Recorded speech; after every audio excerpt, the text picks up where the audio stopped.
നാട്ടിലുള്ള പെൺകുട്ടികളൊക്കെ ഉണ്ടല്ലോ പബ്ലിക് അക്കൗണ്ട് ആക്കിയിട്ട് ഈ പോസ്റ്റ് ഒക്കെ ഒന്ന് വെച്ച് ശ്രദ്ധിക്കുക. ഇങ്ങനത്തെ ഫോട്ടോസ് എടുത്തുകൊണ്ട് AI ഉപയോഗിച്ചിട്ട് നിങ്ങളെ ഹിജാബ് മാത്രം വെച്ചിട്ട് ബാക്കിയുള്ളതൊക്കെ നെയ്താക്കി മാറ്റാം.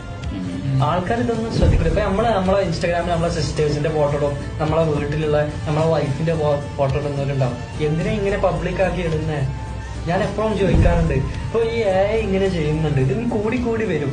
അതേപോലെ കുറെ ടെലിഗ്രാം ഗ്രൂപ്പ് ഉണ്ട്, ചരക്ക് താത്തമാർ എന്ന് പറഞ്ഞിട്ട്. ചരക്ക് താത്തമാർ വല്ലാഹി ഞാൻ കണ്ടതാ. ഈ ഗ്രൂപ്പ് ഉണ്ട്, ഒരുപാട് ഗ്രൂപ്പ്. ഇതില് ഈ കണ്ട പെണ്ണുങ്ങളൊക്കെ ഫോട്ടോ കൊണ്ടുപോയിടുക.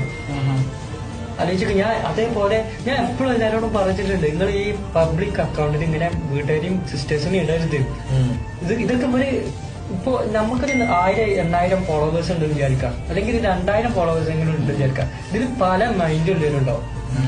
ഇത് എങ്ങനെയൊക്കെയാണെന്നുള്ളത് നമുക്കറിയില്ല. ഇത് എങ്ങനെ മിസ്യൂസ് ചെയ്യാന്നുള്ള അറിയില്ല.